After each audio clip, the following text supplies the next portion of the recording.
There are so many different presentations and rigs available for carp anglers, and sometimes it can be really quite confusing. So today I'm going to show you how to tie a very simple, very easy to tie, cost-effective rig that you can use in pretty much any angling scenario except for very silty or very weedy conditions.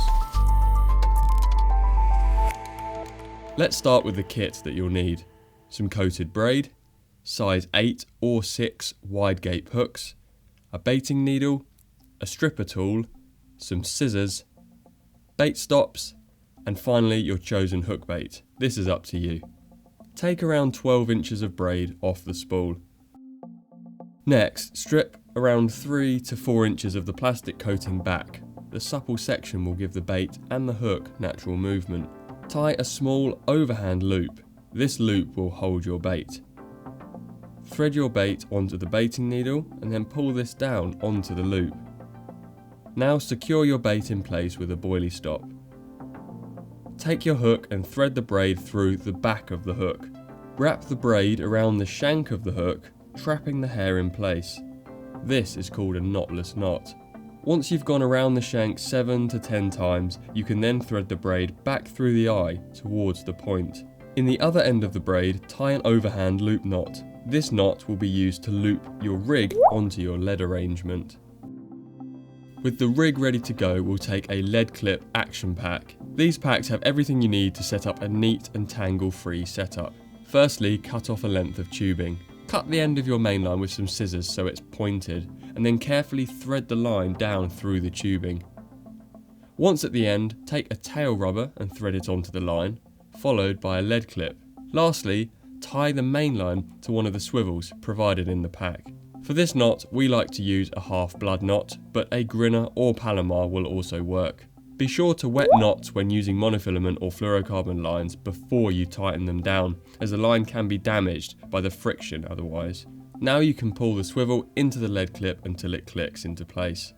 Attach a lead of your choice. A small lead of 1 to 2 ounces is great for shorter casts.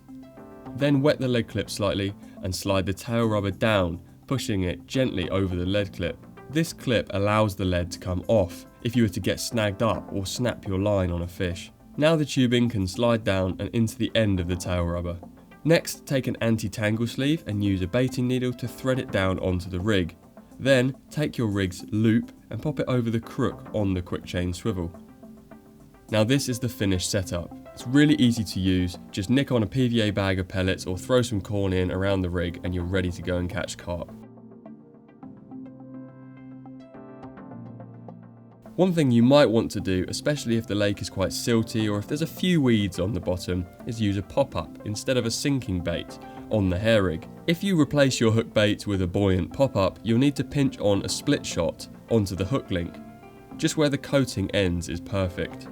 Use the right size split shot to balance the rig like this, so that the pop-up sits up, but not all the way up off of the lead. So this carp fishing setup will pretty much do you for most angling situations, except those extreme circumstances where you're fishing for massive carp, 50-pound plus creatures in heavily weedy lakes or fishing near snags and stuff like that. Then you might want to spend a bit more money on your gear and go for stuff that you know will not let you down. But as a starting point, as an easy way to get into your carp fishing and start catching fish, you can't really go wrong with the stuff we've shown you in this video. For more helpful carp fishing content, check out the videos that are on screen now and be sure to subscribe to the Fishing Tutorials channel. Thanks for watching, see you soon.